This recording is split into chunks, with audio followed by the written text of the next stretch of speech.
रोडवर मॅनहोलमध्ये पडून एकाचा मृत्यू झालाय। असलम इसाक शेख असं या मृत व्यक्तीचं नाव आहे। 20 ते 25 फूट खोल मॅनहोलमध्ये पडून असलम शेख यांचा मृत्यू झालाय। मुंबईकरांचे जीव इतके स्वस्त झालेत का? कोट्यवधींचं बजेट असलेली मुंबई महानगरपालिका आहे। रस्त्यांची पाहणी, नाल्यांची पाहणी करणारे अनेक नेते आपण पाहिलेत। तसंच या सगळ्याचा आढावा, पावसाळापूर्व कामांचा आढावा हा महापालिका प्रशासनाकडून सातत्याने घेतला जात होता असं सांगितलं जात होतं। मात्र हाच तो आढावा घेण्यात आला होता का, असा प्रश्न आता उपस्थित झालाय।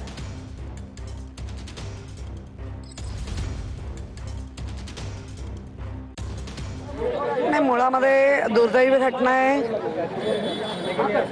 ही। 31 मे डेडलाईन होती। पावसाळी पूर्वीच्या झाकणं बदलणं, जाळ्या लावणं, स्वच्छता करणं कुठलंही काम झालेलं नाही। गेल्या 4 वर्षांत महानगरपालिकेमध्ये कुठला नगरसेवक नव्हता। सगळ्या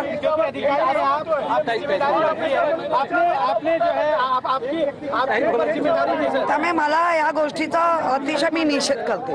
पण अधिकाऱ्यांना माहित नाहीये की याचे काम कोण सुरू केलं होतं, कोणाला दिले होते की आप लोगों ने तुम्हाला सांगितलं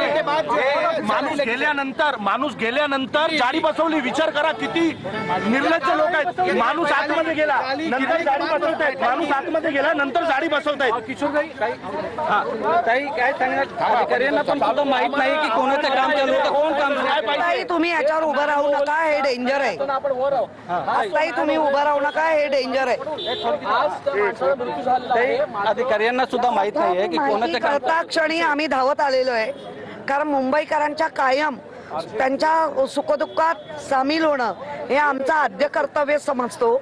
31 मे पूर्वी सभागृहामध्ये याची चर्चा होणं गरजेची होती।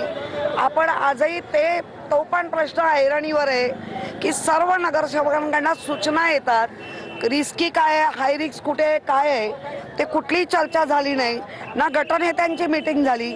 महापौर जरी कबूल करत असेल मी सगळीकडे, तर तो दौरा जो पावसाळ्यापूर्वीचा दौरा होता, तो नारळ पाणीचा दौरा होता हे तुम्हीच छापलंय। तो दे धक्क्याचा दौरा होता हे तुम्हीच म्हटलंय। तो वराड घेऊन होता दौरा हे तुम्हीच म्हटलंय।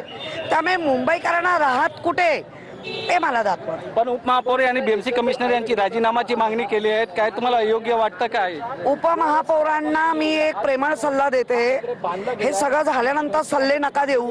जेव्हा असता आम्ही या मुंबईकरांसाठी आम्ही तुमच्या सोबत आहोत। लावा मीटिंगच होत नाहीये, काय करायचं काय? दुसऱ्या कुठल्या तरी मीटिंग घेऊन 10 तास सभागृह चालवणं म्हणजे मुंबईकरांचं हित नाही।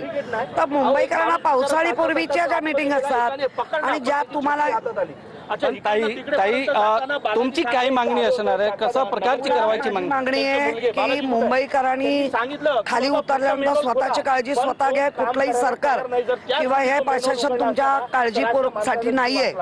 आणि तिसरी गोष्ट, ज्या घडलंय तो कॉन्ट्रॅक्टर कोण आणि त्याच्यावरती असलेले अधिकारी कोण यांच्यावर कारवाई। व्हिडिओ जर्नलिस्ट अजय मोहिते सह गोविंद ठाकूर, TV9 मराठी, मुंबई।